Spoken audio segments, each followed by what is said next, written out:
pour cette conférence de presse où je vais confirmer ce que j'avais déjà dit d'ailleurs dès 2019, que j'étais candidat à l'élection présidentielle.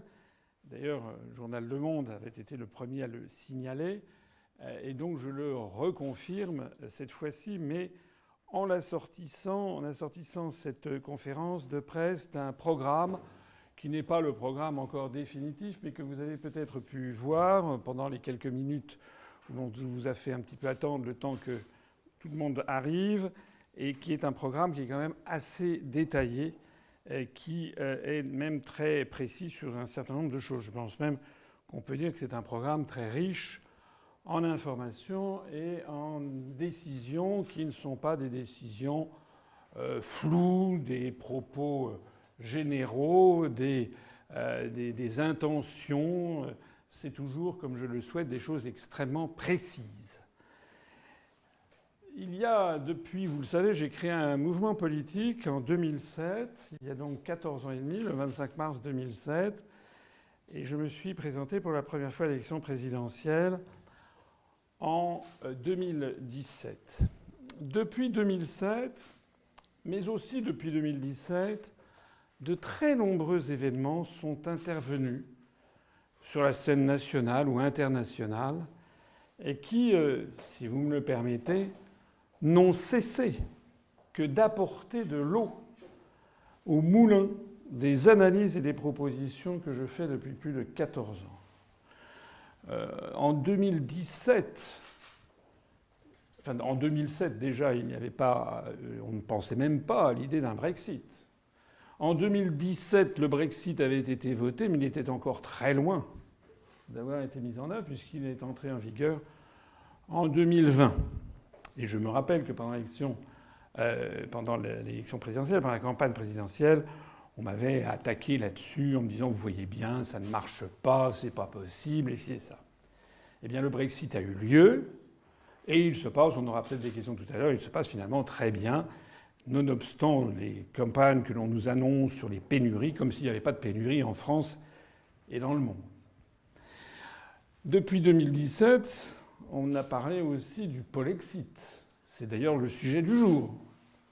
Je n'ai quand même pas rêvé. Hier, la couverture même du journal Libération portait sur ce sujet. On ne parlait pas du Grexit. On ne parlait pas du Czechsit. Donc l'idée de sortir de l'Union européenne, qui paraissait complètement farfelue en 2007 quand j'ai créé l'UPR, qui paraissait quand même vraiment complètement à côté de la plaque même en 2017 et maintenant dans tous les esprits. J'ajoute que la question de l'euro, le feu couve sous la cendre. Il y a eu les crises qui n'existaient pas en 2007, la crise à Chypre, la crise en Grèce, l'appauvrissement des populations en Grèce. Le fait que, même si on n'en parle pas beaucoup en France, sauf dans des revues spécialisées, les Allemands sont très inquiets de ce qui se passe à la Banque centrale européenne. Il y a des Allemands qui ont saisi le tribunal constitutionnel de Karlsruhe pour obtenir la fin du quantitative easing, comme on dit, des rachats de dettes d'État sur le marché secondaire par la Banque centrale européenne. Et les nouvelles élections et le nouveau gouvernement qui va prendre place pour succéder à Mme Merkel, avec très probablement le chancelier Scholz du SPD dans une alliance avec les libéraux du FDP et les Verts, eh bien, les libéraux du FDP sont là, comme c'est un faiseur de roi, pour imposer leur volonté, donc vont demander une rigueur beaucoup plus importante à la Banque centrale européenne.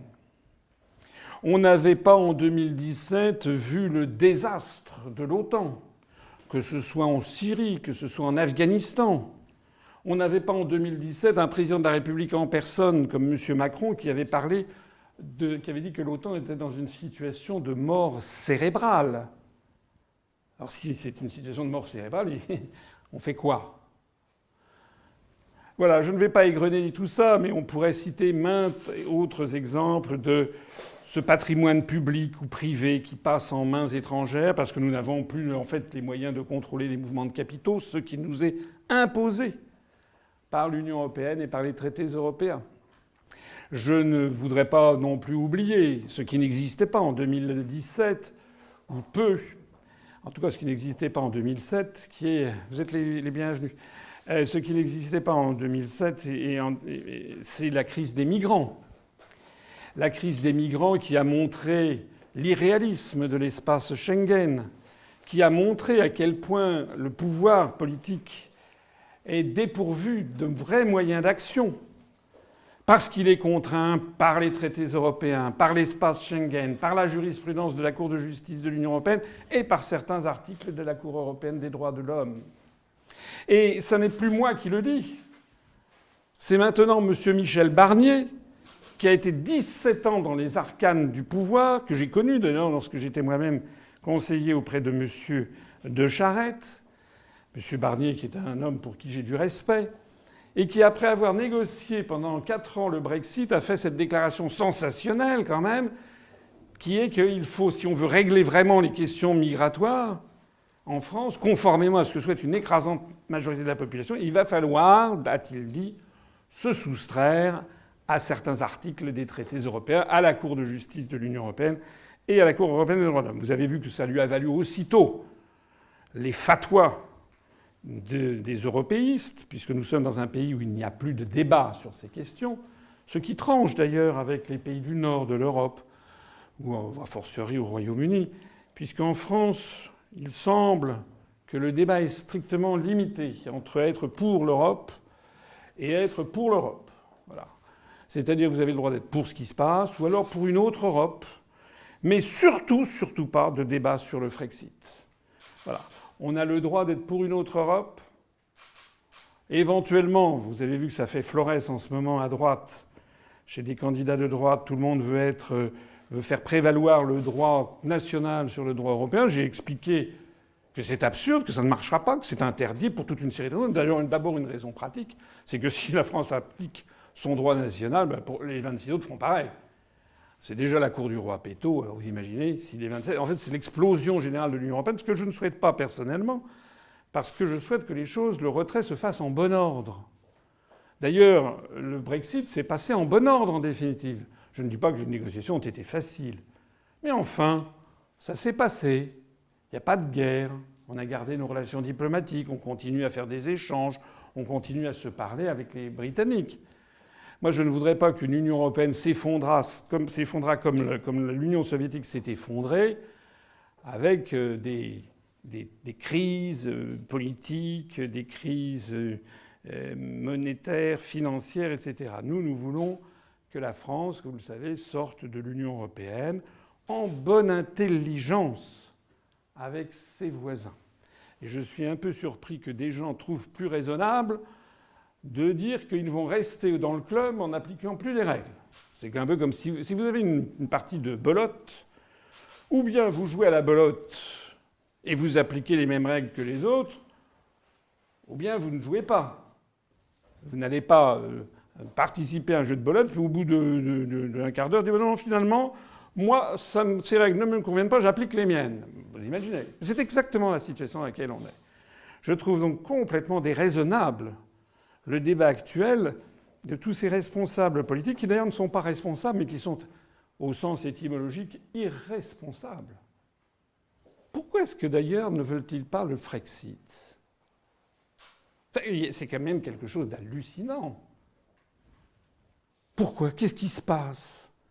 C'est comme s'il y avait une espèce de mur invisible dans la société française, qui n'existe pas dans d'autres pays de l'Union européenne, qui faisait qu'il y avait un interdit absolu d'évoquer cette possibilité. Il en est d'ailleurs de même pour l'OTAN, puisqu'ils veulent tous sortir du commandement militaire intégré de l'OTAN, reprenant ainsi la décision de De Gaulle, mais dans un tout autre contexte géopolitique et historique, et ils ne veulent pas sortir de l'OTAN.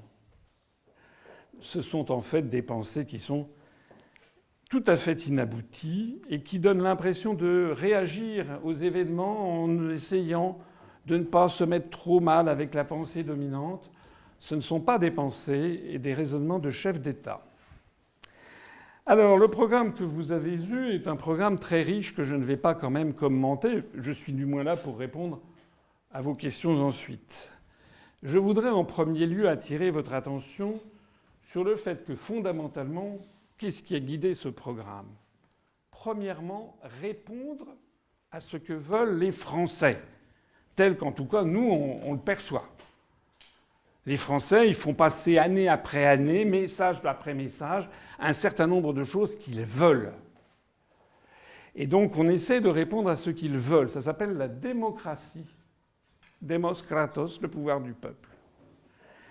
Et puis, ça c'est la première chose. La deuxième chose, c'est essayer donc de donner au pouvoir, au prochain président de la République, le pouvoir de répondre justement à ce que veulent les Français. C'est-à-dire lui donner les marges de manœuvre nécessaires.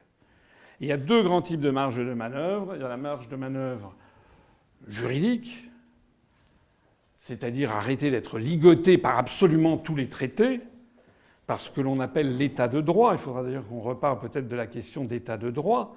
Nous sommes pour l'état de droit, bien sûr. Mais il y a quand même quelque chose qui, à notre avis, surplombe l'état de droit, c'est la démocratie. Et on en est maintenant réduit à des choses où on a un conflit majeur entre un état de droit qui a été fixé, par exemple, des directives européennes, qui a été fixé par des commissaires européens non élus, et majoritairement d'ailleurs tout à fait qui ne sont pas français, et qui devraient s'imposer à la volonté du peuple souverain. C'est tout le problème, il est là. Hein.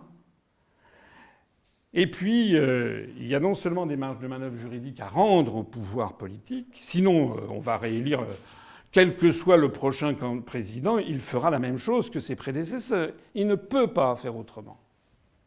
Et puis rendre également des marges de manœuvre budgétaires et financières.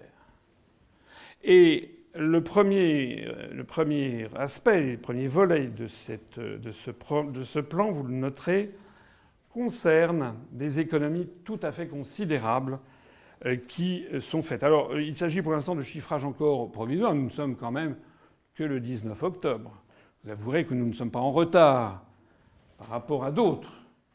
Moi, je me présente devant vous avec un programme. Je ne suis pas de ces candidats qui disent « je suis candidat, mais au fait, pourquoi dire ?»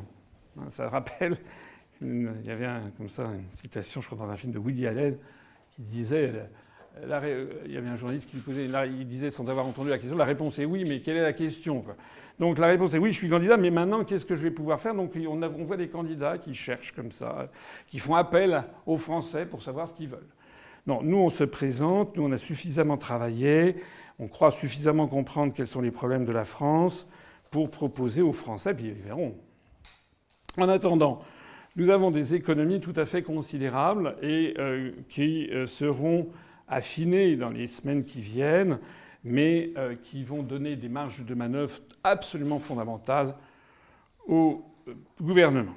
Je citerai notamment la sortie de l'Union européenne qui nous fait une économie minimum de 12 milliards d'euros par an, la suppression des régions qui nous fait une économie minimum de 5 milliards d'euros par an, la sortie de l'OTAN qui nous fait des économies minimum de 400 millions d'euros par an, une réduction substantielle des députés et des sénateurs de 30% qui nous fait des économies de plusieurs centaines de millions d'euros.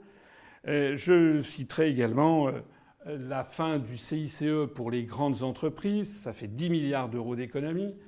Je citerai aussi le fait, alors vous savez qu'en économie, c'est pas comme un compte de ménagère. C'est que quand vous prenez des mesures en économie, elles ont un impact sur l'état de l'économie. Et nous, comme nous proposons la sortie de l'euro et que le franc nouveau se dépréciera sans doute 10 à 15% par rapport à la valeur actuelle du cours du dollar, eh bien cela dopera de façon colossale les exportations françaises. Et si je reprends l'étude qui avait été faite il y a déjà quelques années par Jacques Sapir et Philippe Murer, nous anticipons la création en 2 ou 3 ans facilement de plus d'1 million d'emplois.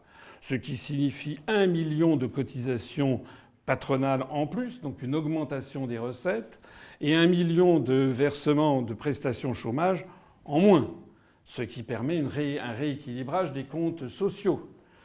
Je ne parle pas non plus du fait qu'un pays qui retrouve sa souveraineté et son indépendance, c'est un peu comme à la libération de Paris. Et d'ailleurs, ça crée une espèce d'enthousiasme. Et vous savez que l'économie n'est pas une science exacte, c'est une science humaine. Lorsque, par exemple, les Suédois, le 14 septembre 2003, lors d'un référendum, ont refusé d'entrer dans l'euro, on leur avait dit, on leur avait promis l'apocalypse. Ben en fait, tout le monde avait dit la couronne suédoise va s'effondrer. Ben non. Le lendemain, la couronne suédoise montait sur les marchés financiers internationaux. Et ceux qui avaient spéculé contre l'euro étaient obligés de dénouer en catastrophe les positions qu'ils avaient prises, qui avaient fait monter la couronne suédoise. Et en fait, on a assisté à une très bonne tenue de l'économie suédoise, qui est un pays de 9 millions d'habitants et qui a sa monnaie et qui se porte finalement mieux que les autres pays de l'Union européenne en moyenne, en tout cas mieux que la France. Pareil d'ailleurs pour le Royaume-Uni. Je rappelle quand même qu'on nous explique que le Brexit serait une catastrophe, mais rappelez-vous ce qu'on nous avait dit.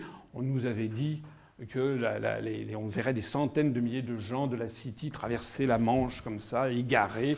Monsieur Macron avait dit qu'il allait mettre le tapis rouge. Ben en fait, qu'est-ce qui s'est passé ? Il s'est passé que les Britanniques, qui attendaient 4 millions de demandes de régularisation pour des étrangers vivant sur place, de visa à long terme, en ont enregistré 6 millions. On constate que les migrants ne veulent pas fuir le Royaume-Uni, ils veulent y aller. Et on constate que le taux de croissance au Royaume-Uni est nettement supérieur au taux de croissance français. Et l'on constate que le chômage est de 4,6%, je parle des chômeurs de catégorie A, au sens du Bureau international du travail, quand nous en sommes à 8%. Alors, ces économies considérables sont une chose, et pour le programme, il est structuré avec 27 plus une proposition. Évidemment, un petit clin d'œil pour ceux qui se rappellent qu'il y avait 28 États dans l'Union européenne et qu'il n'y en a plus que 27.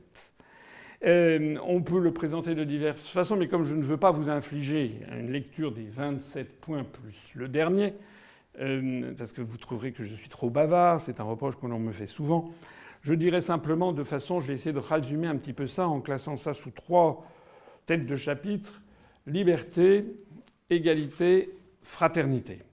Liberté, la liberté, c'est que nous avons tout un volet pour rendre la société française plus démocratique, avec des référendums. Tout ça, c'est des choses qui existaient déjà en 2017, mais je reprends mon compte. En 2017, on avait un référendum d'initiative populaire, on va l'appeler le RIC, le référendum d'initiative citoyenne, dont les modalités seront précisées, mais qui correspond à un vrai souhait de la population française. Les Français n'en peuvent plus de voir une caste qui décide à sa place sur tous les sujets. Il faut faire. Je ne vois pas pourquoi les Français seraient plus maltraités que les Suisses ou que les Californiens.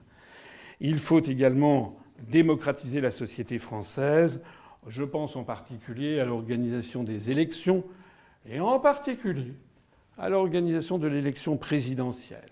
Et si j'ai un souhait à formuler d'ores et déjà, c'est que j'aimerais que cette élection présidentielle se déroule dans un climat de fair play. C'est-à-dire qu'il n'y ait pas des candidats qui bénéficient de 25-30% du temps de parole quand d'autres ont des miettes. Et à la fin, on s'aperçoit que celui qui a eu des miettes, il a eu des miettes de voix. Parce que vous le savez très bien, vous savez parfaitement, et de plus en plus de Français le savent, parce que grâce à Internet, les choses se savent, qu'il y a une corrélation extrêmement étroite entre le temps de parole à la télévision ou à la radio et le résultat dans les urnes. Alors heureusement, Internet est en train de modifier ceci lentement. Et là, il y a un véritable problème. Et je dénonce ici la faillite du Conseil supérieur de l'audiovisuel. Ce qui se passe d'ailleurs depuis 2-3 mois montre qu'il y a quand même un véritable problème en France sur cette question. Et je le dis d'autant plus sur l'élection présidentielle que c'est quand même l'élection phare de la vie politique française. Parce que c'est celle qui structure tout. Donc c'est une fois tous les 5 ans, on demande vraiment aux Français leur avis. Après l'élection législative, elle est cannibalisée par l'élection présidentielle dans le cadre actuel. J'en profite pour dire au passage qu'on propose le retour au septennat pour l'élection présidentielle, mais au quadriennat pour les législatives, de telle sorte que l'on est à la fois on retrouve l'idée de départ de De Gaulle de la Ve République d'avoir un chef d'État qui est là pour assurer la stratégie à long terme. Je ne vois pas d'ailleurs pourquoi le président de la BCE est nommé pour 8 ans pour lui permettre d'avoir la stratégie à long terme et que le président français, on l'a rabaissé à 5 ans. Donc avoir un président élu pour 7 ans, mais des législatives qui arrivent tous les 4 ans pour avoir une respiration démocratique et pour être une espèce d'épée de Damoclès sur le président, comme c'était d'ailleurs le cas. Je me rappelle quand j'étais petit, les élections étaient l'élection de 1967, l'élection de 1973 étaient des élections qui étaient quand même très. L'élection de 1986 c'était des élections très disputées et qui remettaient en cause le char de l'État conduit par le président de l'époque. C'est le premier point en matière de liberté. Deuxième point, c'est le refus de l'assujettissement diplomatique et militaire de la France. La France n'est plus ce qu'elle était. La France doit avoir un rôle d'équilibre entre les nations. La France doit avoir des relations, de bonnes relations avec l'ensemble des pays du monde, et en particulier avec la Russie, avec la Chine, avec l'Inde, le Brésil, etc. Or, on assiste maintenant à un pays qui est complètement phagocyté par l'OTAN, entraîné dans des guerres illégales, criminelles, qui d'ailleurs se terminent en catastrophe. On le voit, on l'a vu en Syrie, on le voit en Afghanistan, et qui sont fondamentalement contraires à nos intérêts. Il faut arrêter aussi avec ce système de vouloir sanctionner la planète entière. J'ai vu, c'était monsieur Macron qui protestait contre les élections au Venezuela parce que, paraît-il, le temps de parole, figurez-vous, au Venezuela pour l'élection présidentielle n'avait pas été équitable entre les candidats. Il faut quand même le faire. Bon, si un temps de parole équitable il y avait, on verrait ça aussi en France. Donc nous refusons cet assujettissement diplomatique et militaire. Nous voulons revenir sur un pays non aligné, évidemment dans le camp occidental, mais un pays qui sera quand même sorti de l'OTAN, qui tendra la main aux autres en faisant valoir ses valeurs, bien entendu, mais en arrêtant aussi de faire la leçon de morale à la planète entière. D'ailleurs, des leçons de morale qui sont à géométrie variable systématiquement. On s'indigne de la situation au Bélarus. Je vois d'ailleurs que l'ambassadeur de France n'avait toujours pas présenté ses lettres de créance au bout d'un an. Enfin, cette histoire, c'est incroyable. Je rappelle que la grande tradition française, c'est que la France reconnaissait les États et non pas les régimes. Parce que si on ne reconnaît que les régimes qui vous plaisent, il va falloir fermer beaucoup d'ambassades. En attendant, on s'indigne de la situation au Bélarus. Je ne suis pas là pour défendre le Bélarus. Mais enfin, on ne dit rien sur la situation au Bahreïn, ou la situation au Qatar, ou la situation en Arabie Saoudite. Donc c'est bon. Hein. Moi, il est de grand temps de revenir à la sagesse gaulienne où on reconnaît les États et non pas les gouvernements. Le troisième point en matière de liberté, ce sont les libertés publiques qui sont extraordinairement menacées comme elles n'en ont jamais été, excusez-moi cette référence, mais depuis 80 ans. Ce système de passe sanitaire, on ne vous a pas demandé, je crois, le passe sanitaire quand vous êtes entré ici, parce que j'y tenais. Vous n'êtes pas obligé de porter votre masque, vous pouvez le porter si vous voulez, mais finalement l'exemple vient d'en haut, puisque j'ai vu il y a quelques jours, c'était avant-hier, que M. Macron, après avoir fait de façon comme d'habitude extrêmement démagogique, s'étant travesti en joueur de foot, a fait une grande réunion à l'Élysée, une grande fiesta où il y avait des dizaines, des centaines de personnes. Personne n'avait de masque, tout le monde s'embrassait. Enfin, qu'est-ce que c'est que ces histoires ? Vous savez que ça circule énormément sur Internet. Hein ? Rappelez-vous comment a commencé la Révolution française avec l'affaire du collier de la reine, où le pauvre cardinal de Rohan, d'ailleurs, n'avait été que finalement manipulé.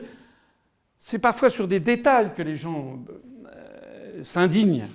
Et c'est vrai qu'il y a de quoi s'indigner quand on voit que le gouvernement impose à des enfants de 7 ans, 10 ans de porter des masques, quand le président de la République lui-même et tout son entourage n'en portent pas à l'Élysée devant des centaines de personnes. Donc ce que nous voulons, c'est rétablir la France. Rétablir la France. La France, ça veut dire le pays des hommes libres, hein, étymologiquement. Rétablir la France, refuser une société de surveillance, refuser le crédit social à la chinoise qui nous pend au nez si nous continuons avec ces systèmes de QR code, etc., etc. Donc, si nous parvenons au pouvoir, une des décisions premières que nous prendrons, s'il existe encore, c'est la suppression du pass sanitaire. Bon, peut-être que ça n'existera pas. Je signale d'ailleurs que sur les 193 pays du monde, il y en a peut-être une quinzaine qui ont ce système de passe sanitaire qui, comme vous le savez, est inefficace. Alors maintenant, en matière Ça, c'était le volet liberté. Eh bien, en matière d'égalité, nous voulons rétablir de la justice sociale en France et de l'égalité entre les citoyens parce que depuis un certain temps, les grands idéaux républicains ont été perdus de vue, même si on les couvre d'éloges constamment. Il y en a qui ont la bouche tout le temps les valeurs républicaines, mais en fait, dans la pratique, ça n'est plus le cas. D'abord, le rétablissement des grands services publics à la française. Nous mettrons un coup d'arrêt immédiat à toutes les procédures de privatisation rampantes, exigées, comme vous le savez, pour l'essentiel, pour la quasi-totalité, par la Commission européenne et par notre appartenance à l'Union européenne. Nous mettrons par exemple un terme immédiat au projet Hercule à EDF. Nous mettrons un terme immédiat à tout ce qui concerne les démantèlements subreptices de la SNCF, de la Poste, etc. Et ça, c'est conformément à ce que souhaite l'écrasante majorité des Français. À part peut-être des ultralibéraux, vous savez, ça fait 14 ans que je parcours la France, que les gens soient de vote à droite ou vote à gauche, les gens, ils veulent avoir la SNCF, ils veulent avoir les PTT, ils veulent avoir la Demoiselle des Postes, ils veulent avoir EDF, qui leur assure d'ailleurs un service avec des prix raisonnables. Pareil pour le gaz. Actuellement, la flambée des prix d'EDF et de GDF, il y aurait beaucoup à dire dessus, notamment sur le marché européen de l'énergie. Mais on oublie quand même que ce sont des services publics qui ont une vocation sociale et que donc il n'est pas normal d'étrangler les gens avec la montée des prix de l'énergie, comme ça se fait. Je n'ignore pas, bien sûr, les tensions sur les marchés internationaux, mais je n'ignore pas non plus que, sous pression allemande dans le cadre européen, on est en train d'essayer de détruire notre système nucléaire de production d'électricité, la fermeture, par exemple, de la centrale de Fessenheim. Alors, depuis quelque temps, ça semble changer. D'ailleurs, j'ai prévu dans ce programme, vous le verrez, une relance de la construction des centrales nucléaires. Comme d'ailleurs, j'ai vu que c'est également le cas au Japon. Vous avez vu cette nouvelle qui est tombée avant-hier. Le Japon, après Fukushima, avait dit qu'ils arrêtaient tout. Maintenant, ils viennent de dire qu'il allait falloir construire une trentaine de centrales nucléaires parce que on n'a pas trouvé mieux pour l'instant pour lutter contre les émissions de gaz à effet de serre en matière de production d'énergie. En matière d'égalité, également, un grand accent mis sur l'école républicaine qui doit absolument retrouver son rôle d'ascenseur social. C'est un des drames de la France. Moi, quand j'étais petit, on nous expliquait, et je crois que c'était vrai, que la France avait un système scolaire qui était un des meilleurs au monde, qui assurait la promotion sociale. On prenait comme exemple le fameux exemple de Pompidou, dont le grand-père était un pauvre paysan et dont le père était un instituteur et dont il lui-même était devenu président de la République. Et ça, cet idéal républicain, je suis personnellement très attaché parce que c'est un peu mon cas. J'étais un petit peu dans la même situation que Pompidou. C'est quelque chose qui doit absolument être remis en avant, notamment vis-à-vis des classes populaires, vis-à-vis aussi des Français ou des non-Français issus de l'immigration récente. Ils doivent avoir confiance dans une école républicaine qui les promeuve peut-être au sommet de la société française. Et malheureusement, on dirait beaucoup à dire, mais la désintégration de l'école, où on ne fait plus respecter l'autorité, où on n'exige plus d'efforts, l'effort est consubstantiel de l'apprentissage, ou sur des raisons, pour des motivations versant entre le pédagogisme, la mode, etc. L'école n'assure plus vraiment un peu quand même, mais l'école pêche pour la transmission des savoirs. Et le résultat des courses, c'est que ceux qui s'en sortent le mieux, ce sont ceux qui sont nés avec une cuillère en or ou en argent dans la bouche. On voit se développer dans toute la société française des phénomènes de népotisme, où c'est le fils, la fille, etc., qui arrivent à avoir telle fonction. Ça se voit partout, dans tous les milieux, que ce soit dans les milieux politiques. Ce n'est pas mon cas, moi, personne de ma famille. Mais combien voit-on de fils d'archevêques en politique? Combien en voit-on également dans la chanson? Peut-être dans le journalisme. Combien en voit-on aussi à la tête de certaines entreprises? Ça, c'est pas bien. Ça fait une société figée. Et il faut introduire de la fluidité. En matière d'égalité, le troisième point essentiel de notre programme, c'est la justice fiscale pour les particuliers et pour les entreprises. Parmi les originalités de ce programme, nous essaierons d'imposer un impôt sur le revenu pour tout le monde. Alors, peut-être pas pour les personnes qui sont en état de pauvreté, mais pour des gens modestes, devront acquitter un impôt sur le revenu, comme c'est le cas dans tous les pays du monde. Puisqu'en France, il y a plus de 50% des gens qui ne payent pas l'impôt sur le revenu. Alors évidemment, il y aura des tranches faibles pour les personnes qui ont des faibles revenus. Ça pourrait être symbolique, quelque chose comme 30 € par an. Mais pour participer à l'effort national. Et en revanche, nous rétablirons la justice fiscale parce que nous diminuerons la TVA sur des produits de première nécessité. Parce qu'il n'y a rien de plus injuste pour les catégories populaires que de ne pas payer d'impôt sur le revenu qui est progressif en fonction des revenus, mais en revanche de payer la même TVA que quelqu'un qui est milliardaire. Donc sur des produits de première nécessité, eh bien nous diminuerons la TVA. Je rappelle au passage d'ailleurs que nous aurons les mains libres pour fixer les taux de TVA comme nous le souhaitons, puisque c'est interdit dans le cadre de l'Union européenne. Vous savez que tout est ligoté dans tous les domaines. Je me rappelle quand j'avais été directeur de cabinet du ministre du Tourisme pour changer la TVA sur la restauration, ça a pris des années pour obtenir de la Commission européenne qu'elle daigne accepter qu'on change la TVA sur les restaurants en France. Et puis, nous augmenterons en revanche la TVA sur les produits de très grand luxe.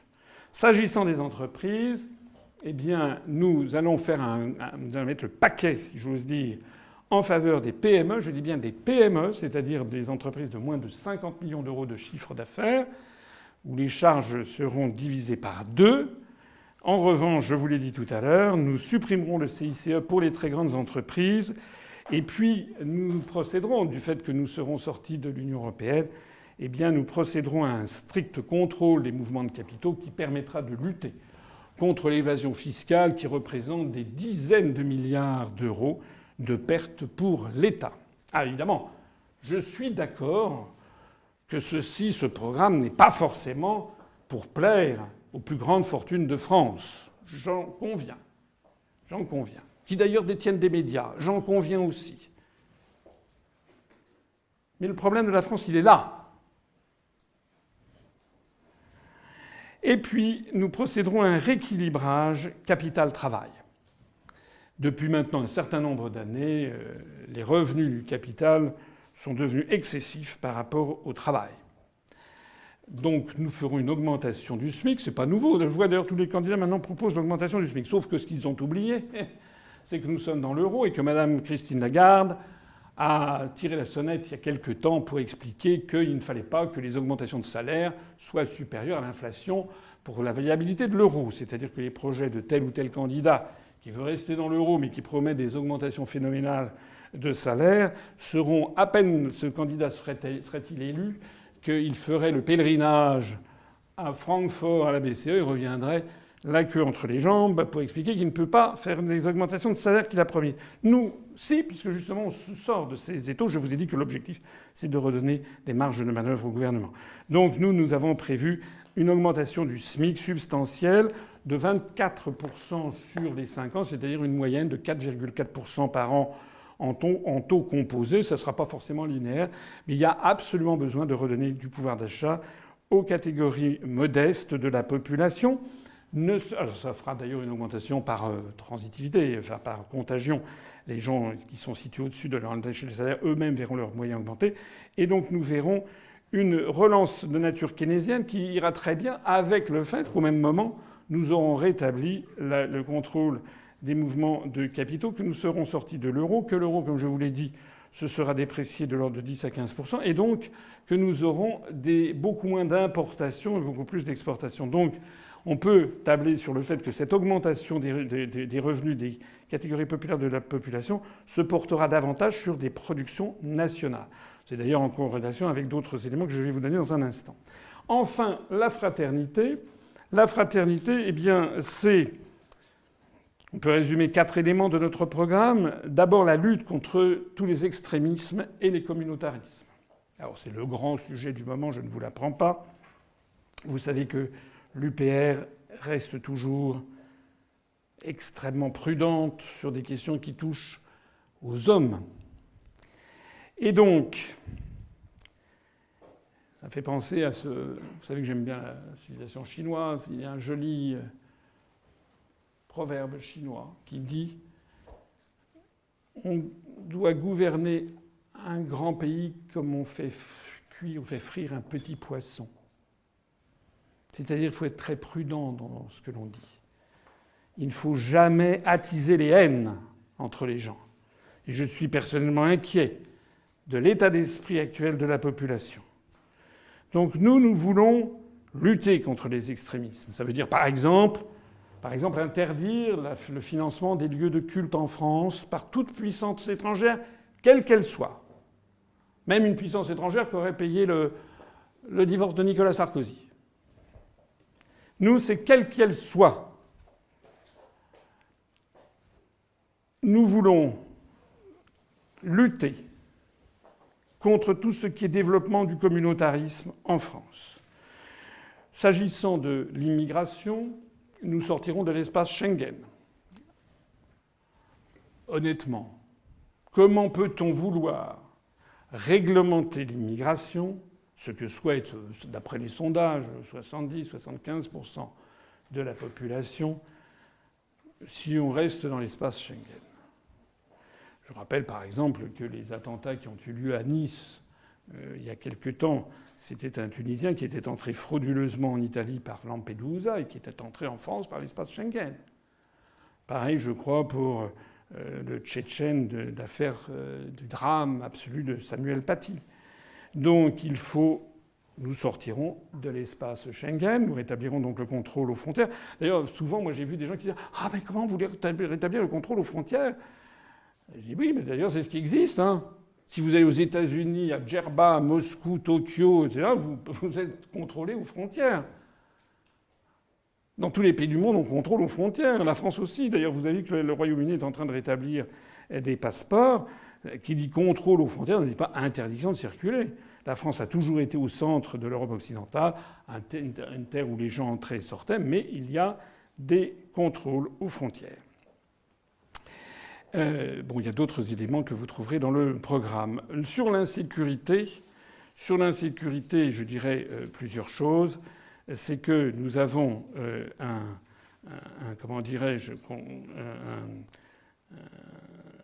plusieurs éléments en termes de prévention et en termes de répression. S'agissant de la prévention, le retour à une police de proximité, très souhaitée par les habitants, qui a disparu pour de sombres raisons budgétaires et que nous voulons rétablir. Nous voulons également faire la différence entre des primo-délinquants non violents et des récidivistes violents. Il faut traiter les gens de façon différenciée. Pour les délinquants non violents, nous insisterons, nous développerons ce qu'on appelle les TIGE, c'est les travaux d'intérêt général, que ce soit dans un cadre civil ou militaire, pour avoir une espèce de possibilité aux gens de se rédimer, la rédemption, du moins de se corriger. Voilà. Un enfant dans un milieu défavorisé, surtout si l'école n'assure plus son rôle, peut avoir ici ou là une tentation. Donc il faudra les réprimer d'une façon intelligente.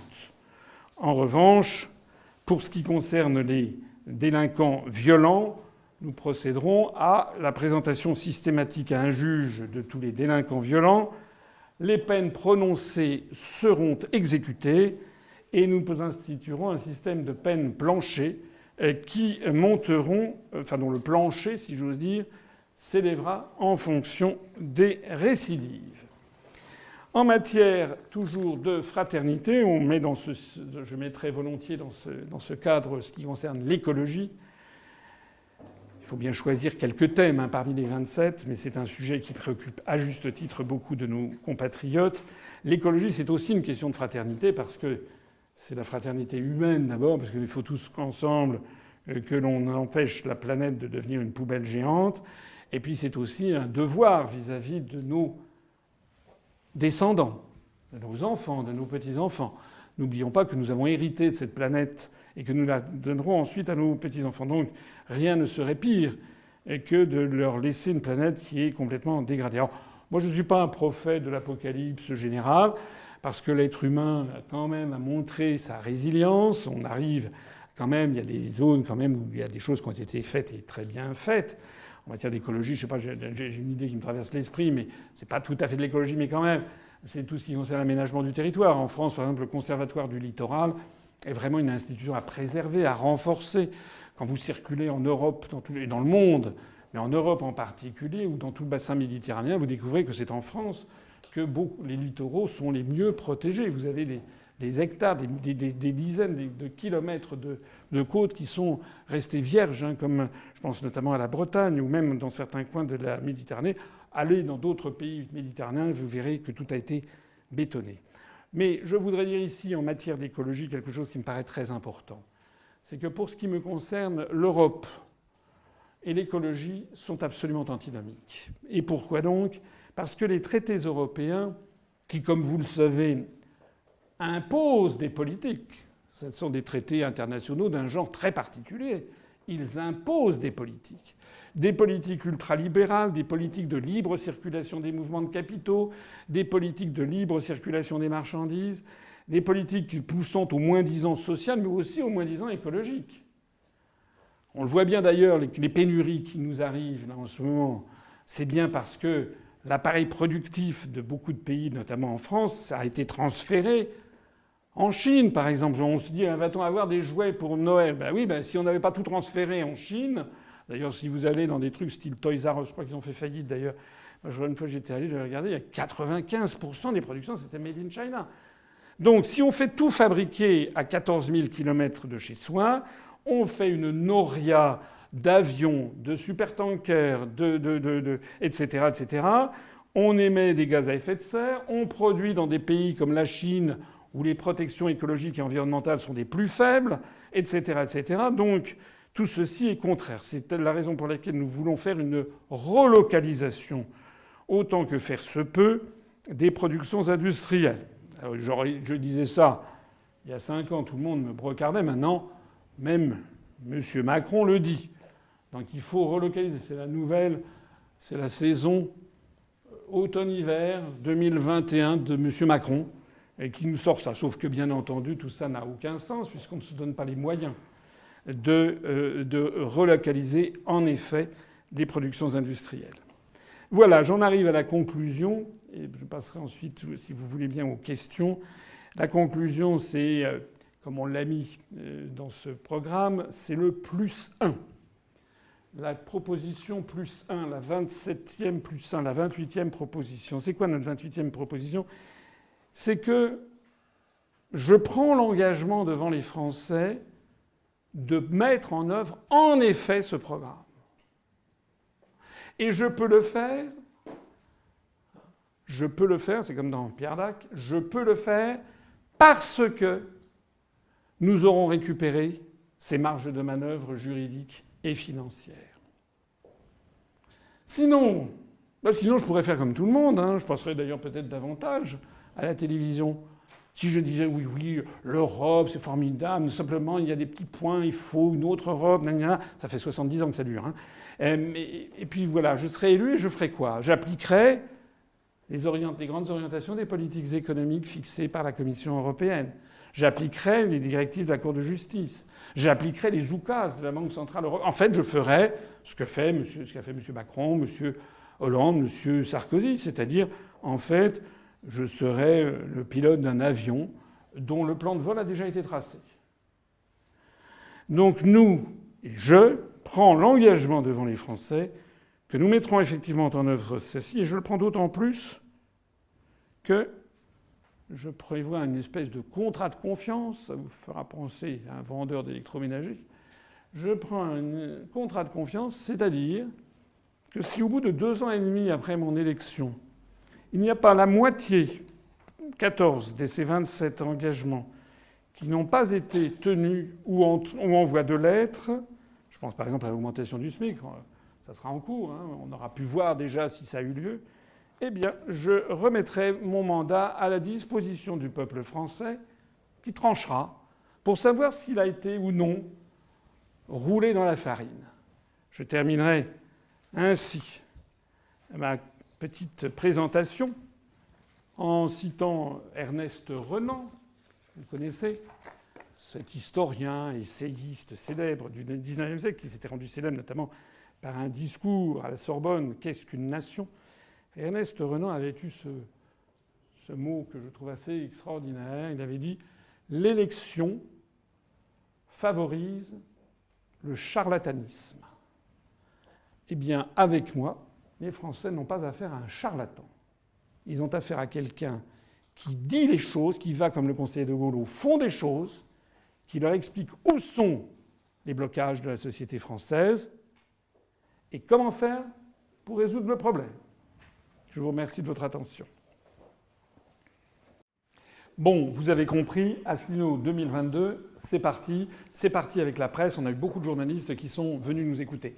Alors, c'est le moment de se mobiliser plus que jamais pour les parrainages. On en a beaucoup de promesses, il faut en avoir encore plus. Et aussi pour le nerf de la guerre, c'est-à-dire le financement de la campagne. Vous savez que nous avons 0 € d'endettement. Nous comptons rester avec 0 € d'endettement. Donc il vous appartient de participer. On a besoin d'argent, je le dis carrément comme tout le monde. On a besoin d'argent pour financer l'élection présidentielle et pour financer les élections législatives. Voilà, on a mis un compteur. Maintenant, c'est à vous de jouer. Vous savez que vos sommes sont déductibles à 2/3 de l'impôt sur le revenu que vous acquittez si vous en payez un. Merci d'y songer. Il s'agit de la France. À bientôt. Alors, les questions ?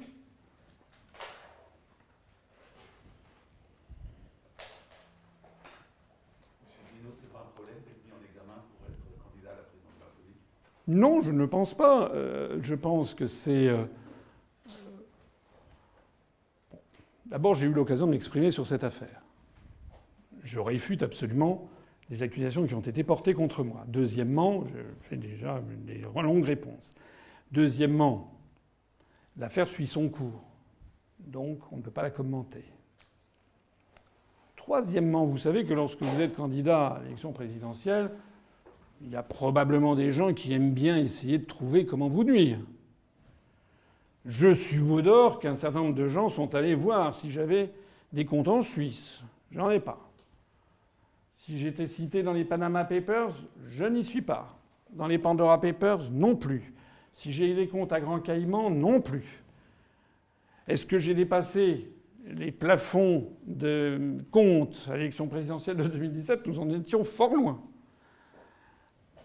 Est-ce que j'ai un casier judiciaire ? Qu'est-ce qu'il y a dans mon casier judiciaire ? Il est absolument vierge. Donc évidemment, c'est un peu gênant. C'est un peu embêtant.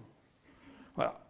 Donc, eh bien, nous avons cette affaire. Je crois d'ailleurs que tous les candidats qui se présentent ou qui comptent se présenter n'ont pas tous un casier judiciaire vierge. Voilà ce que je dirais sur cette affaire. Et puis, nous verrons là, ce que dit la justice, mais je suis confiant sur la suite des événements. Pour la procédure, précisément ? Elle est chez le juge d'instruction qui est en train d'auditionner des personnes. Voilà.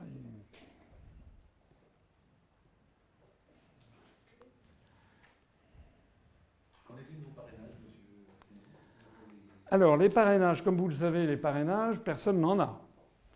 Les parrainages au sens strict, qui s'appelle présentation d'un candidat, puisque ça doit être sur un papier officiel, numéroté, attribué à chaque détenteur du pouvoir de parrainage, papier fileté, filigrané, etc.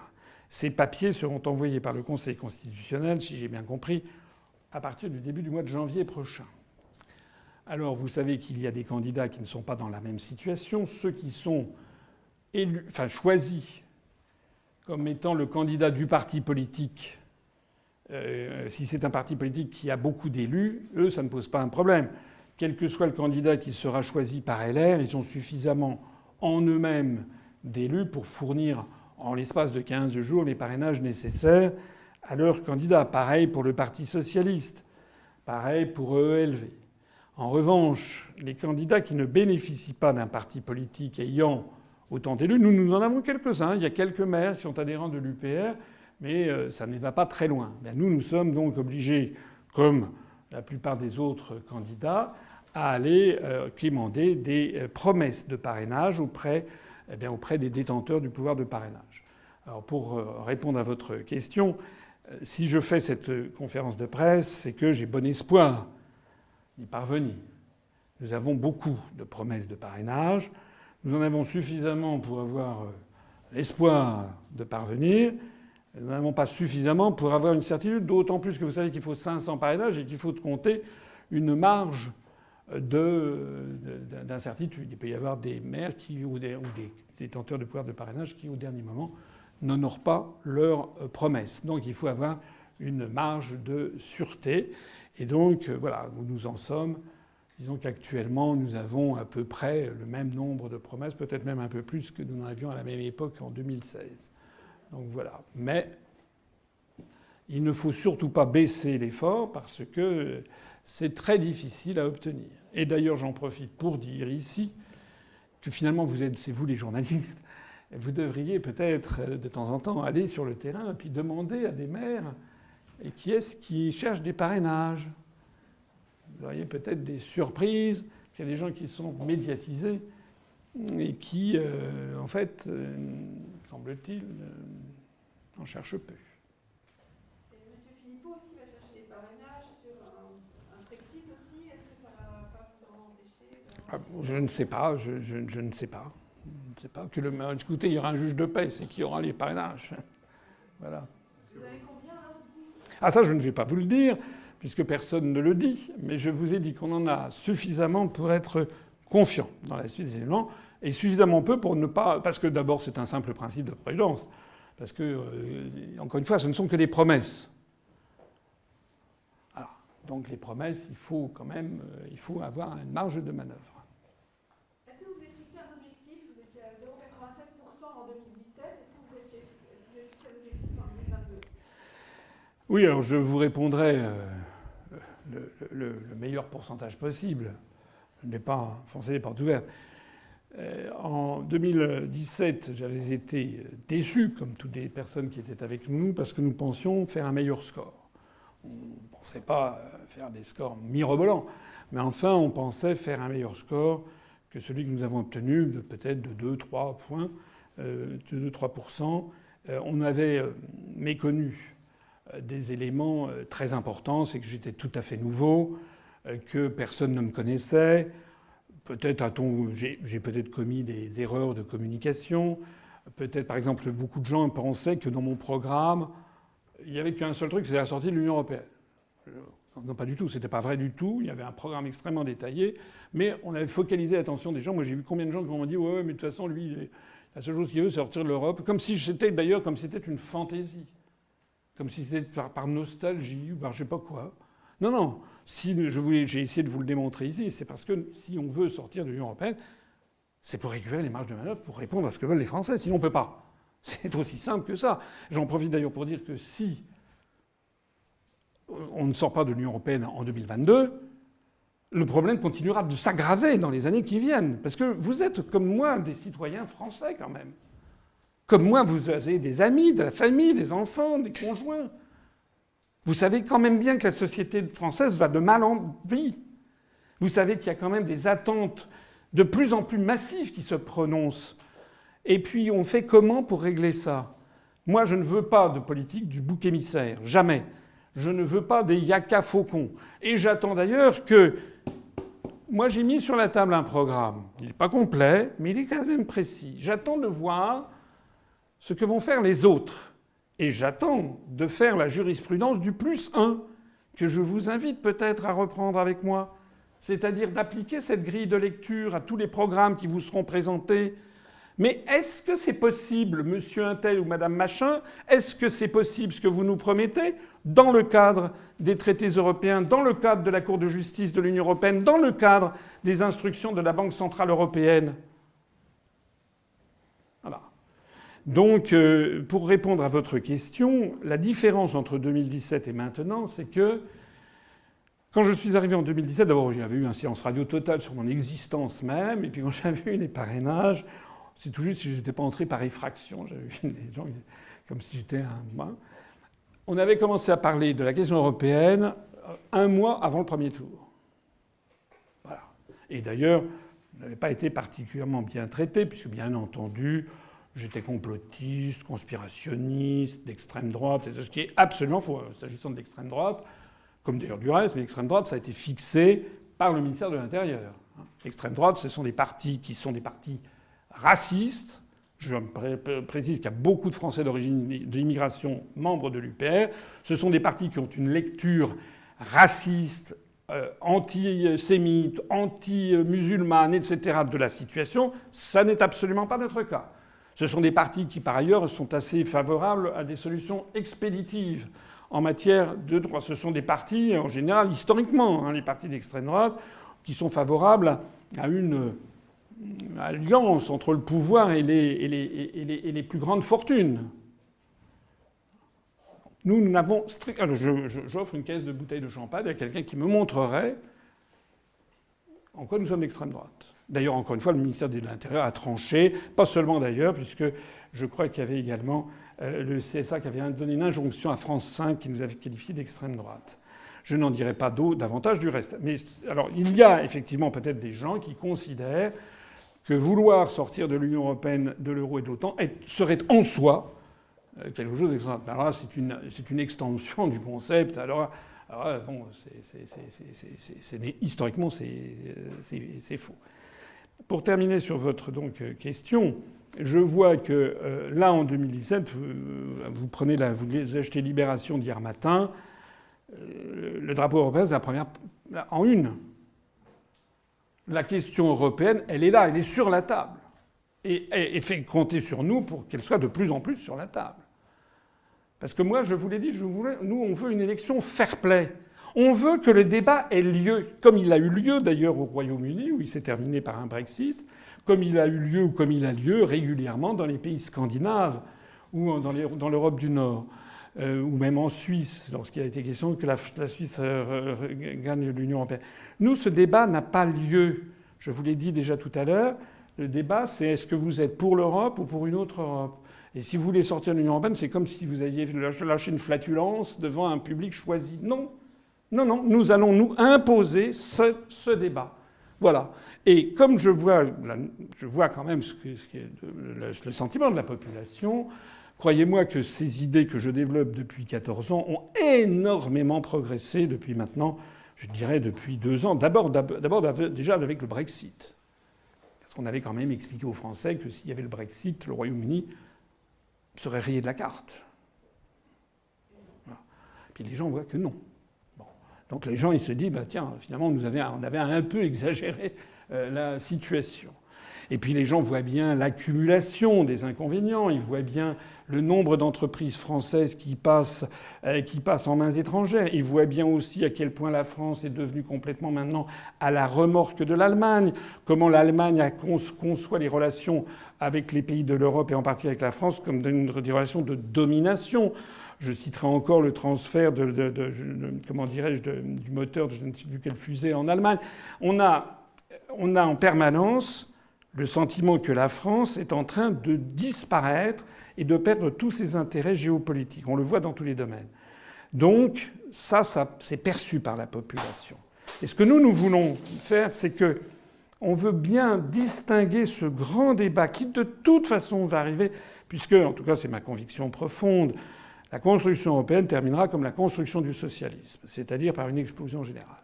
Voilà. Parce que ça n'est pas viable, parce que ça fait 70 ans que ça dure et que ça ne marche toujours pas. Et que comme c'était le cas pour la construction du socialisme, ça n'était jamais de la faute du débat, c'est qu'il n'y avait pas assez de socialisme. C'est la même chose qu'on nous explique, c'est pas de la faute de la construction européenne, c'est qu'il n'y en a pas assez.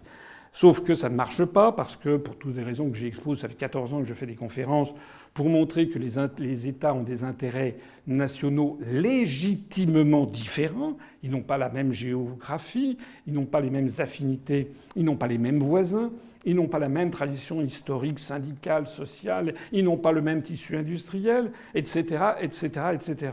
Donc vouloir de force fusionner tout ça, ça ne marche pas. Et donc je pense que cette affaire va finir par exploser. Ce que nous disons, et ça c'est j'insiste là-dessus, moi je considère que les extrémistes sont justement ceux qui veulent faire disparaître la France dans ce magma. Ça ne marche pas, ça ne marchera pas, ça risque de se terminer en une explosion générale. Il est beaucoup plus prudent de faire en sorte que l'on sorte de façon juridique, comme le fait les Britanniques, calmement, en restant en bon terme avec nos voisins. Ça, j'y tiens beaucoup.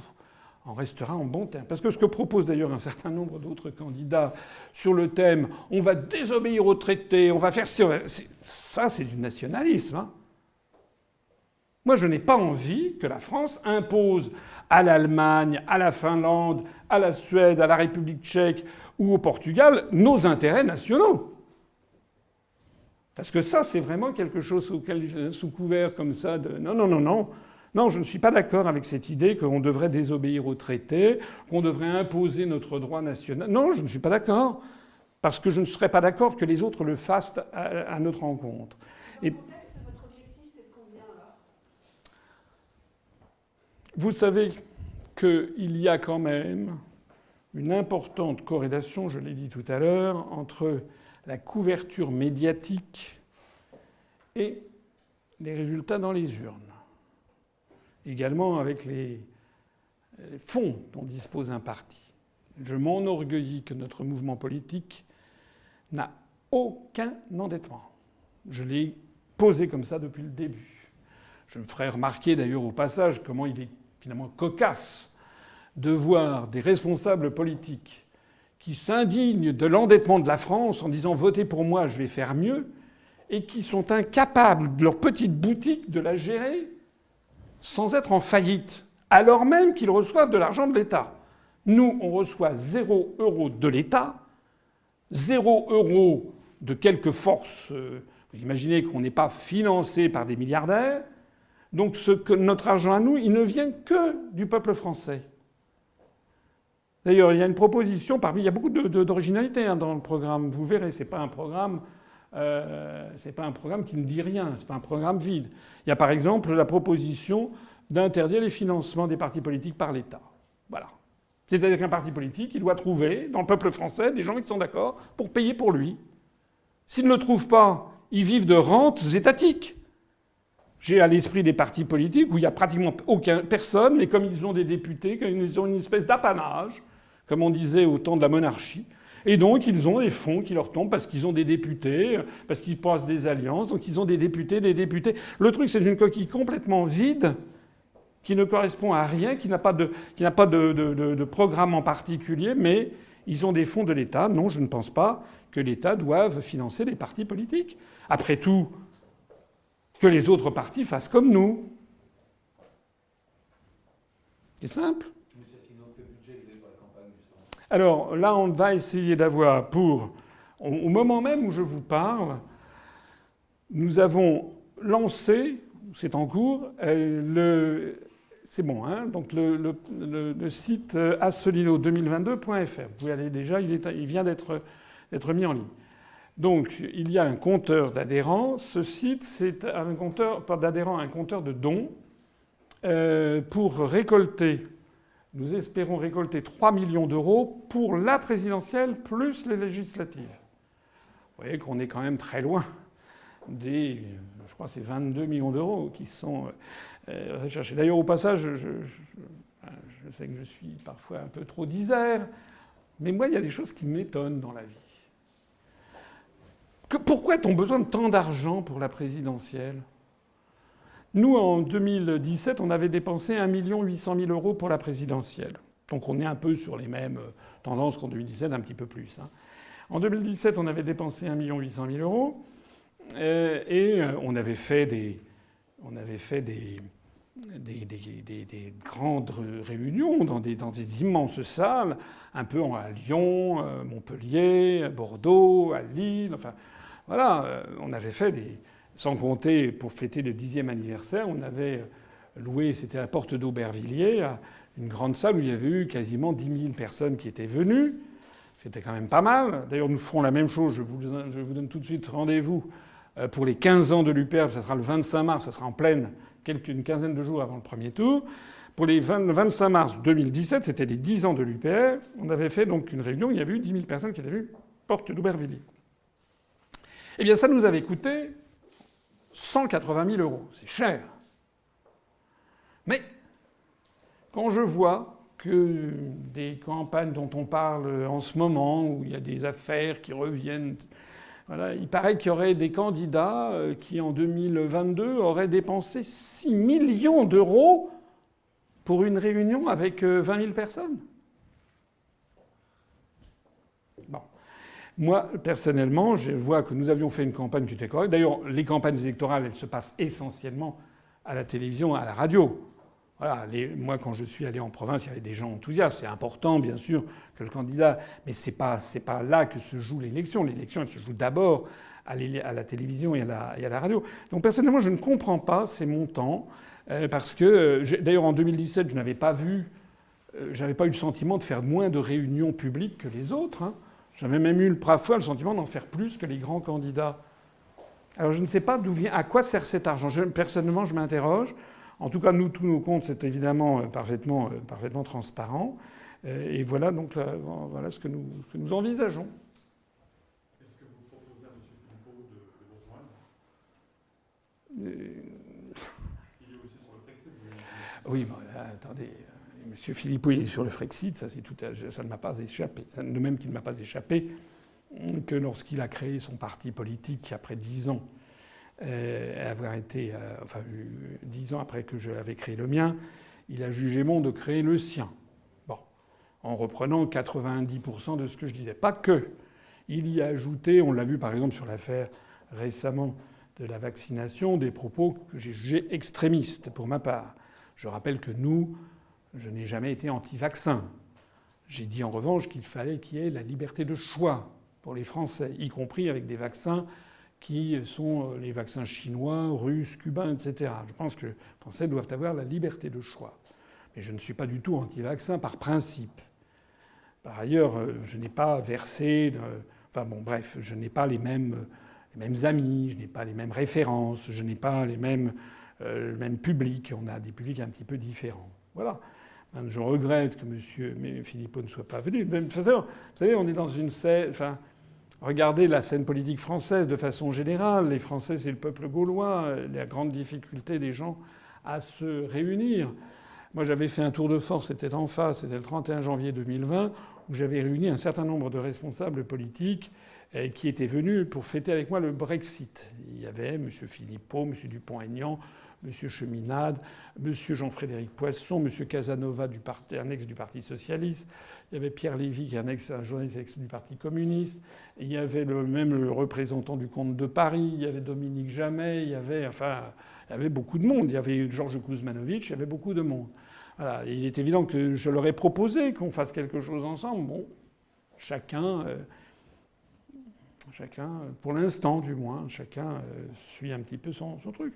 Maintenant, nous sommes encore en début de campagne. Nous sommes au mois à la mi-octobre. Peut-être que dans les semaines, les mois qui viennent, peut-être que les forces, c'est en général comme ça que ça se passe. Hein, pour une élection présidentielle, il va y avoir des effets d'agglomération auprès de convergence auprès d'un candidat. En tout cas, je le souhaite et j'en profite pour dire que moi, je suis toutes les personnes qui sont d'accord avec l'idée de faire quelque chose comme je le propose et qui refusent absolument tout extrémisme et notamment toute stigmatisation d'une partie de la population. Ça, c'est un point, c'est marqué dans notre charte fondatrice. Hein, allez la relire depuis 14 ans. Ils sont les bienvenus. Voilà, à condition d'être d'accord avec nos objectifs centraux. Donc ce qu'on veut, en fait, hein, d'ailleurs, c'est pour ça qu'on est classé en divers. Ce que l'on veut, en fait, c'est rendre aux Français leur liberté de choix. C'est aussi simple que ça.